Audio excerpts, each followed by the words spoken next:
তো ডিয়াৰ ছাত্ৰ ছাত্ৰীসকল, তোমালোকে মেট্ৰিক আৰু হায়াৰ ছেকেণ্ডেৰী পৰীক্ষাত বহাৰ আগত এই ভিডিঅ'টো যদি পাইছা তুমি বহুত লাকি। কাৰণ কিয় তোমালোকে নজনা উত্তৰটো পাবা তোমালোকে নম্বৰ। নজনা কুৱেশ্যনত এনচাৰ লিখি থৈ আহিলে তোমালোকে নম্বৰ পাবা। আৰু তাৰে মই আজি 3টা ট্ৰিক দি দিম। তোমালোকে সেই 3টা ট্ৰিকৰ পৰা তোমালোকে ভালদৰে মনত ৰাখিবা সেই 3টা ট্ৰিক। তোমালোকক আজি 3টা ট্ৰিক দি দিম। আৰু এনেধৰণৰ ট্ৰিক পাই থাকিবলৈ তোমালোকে ডিয়াৰ এনচাৰ চেনেলটো ছাবস্ক্ৰাইব কৰি থৈ দিবা আৰু লাইক কমেণ্ট কৰিবা আৰু এনচাৰ কৰিব নোৱাৰিলে জনাবা। ফাৰ্ষ্ট টাইম হ'ল তোমালোকে যেতিয়া এক্সামত বহিবা তেতিয়াহ'লে তোমালোকৰ ফাৰ্ষ্ট টাইম ভয় খাব নালাগে, একো ভয় খাব নালাগে। তাত ফাৰ্ষ্ট টাইম তোমালোকৰ কুৱেশ্যন পেপাৰ দিব আৰু কুৱেশ্যন পেপাৰ তোমালোকে ভালদৰে চাই ল'বা। কুৱেশ্যন পেপাৰ পঢ়িবলৈ তোমালোকক টাইম দিব, সেইমতে তোমালোকে কুৱেশ্যন পেপাৰখিনি ভালদৰে চাই ল'বা।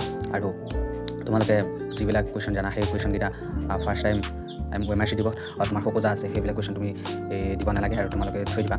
আৰু তাৰপিছত সেই নজনা কুৱেশ্যনকেইটা কেতিয়াও তোমালোকে এৰি থৈ নাহিবা। মেইন ফাৰ্ষ্ট কুৱেশ্যনটো কিয় এৰি থৈ নাহিবা, সেই কুৱেশ্যনটো তুমি যেনেকৈ পাৰা যি পৰা যদি ধৰা হ'ল সেই কুৱেশ্যনটো 4 মাৰ্কৰ থাকে, তেনেহ'লে তুমি যদি 4-5 লাইন বা কিবা এনেকুৱাকৈ লিখি থৈ আহা সেই কুৱেশ্যনটো ভালকৈ পঢ়ি, তেনেহ'লে তোমাক 2 বা 1 নম্বৰ এক্সামিনাৰে তোমাক দিবই দিব। নম্বৰ ট্ৰিকটো হ'ল আৰু তোমালোকে ভালকৈ কুৱেশ্যন পেপাৰ নপঢ়া। তোমালোকে তাৰ উদাহৰণ এটা দি আছোঁ। ধৰা হ'ল অনৱীকৰণযোগ্য সম্পদ তাৰে কোনটো হয় চোৱা, এনেকৈ দি দিলে তোমালোকে এনচাৰটো 4টা অপশ্যন দি দিলে, কয়লা, চুনশিল, তেল আৰু গোটেইকেইটা শুদ্ধ। তোমালোকে এটাৰ পৰা ধৰা হ'ল কয়লা দি দিলা বা চুনশিল দিলা বা তেল দি দিলা, এনেকৈ দিলে নহ'ব। কাৰণ এই অপশ্যনটো 4টা কুৱেশ্যন হয়, সেয়েহে তোমালোকে 4 নম্বৰ অপশ্যনটো গোটেইকেইটা শুদ্ধ এনেকৈ দিব লাগিব। এনেধৰণৰ কিছুমান সৰু সুৰা ভুলত ছাত্ৰ ছাত্ৰীৰ নম্বৰ কটা যায়, সেয়েহে তোমালোকে সেইকেইটাত খেয়াল ৰাখিবা। আৰু লাষ্ট কথা হ'ল তোমালোকৰ এক্সামত বহাৰ আগত মাইণ্ডত এটা কথা মনত ৰাখিবা যে SSLC বা HS মোৰ নামত এটা ৰেংক থাকিব লাগিব। সেই বুলি ভাবি তোমালোকে এক্সাম হলত বহিবা আৰু তোমালোকৰ নিশ্চয় এক্সাম ভাল হ'ব।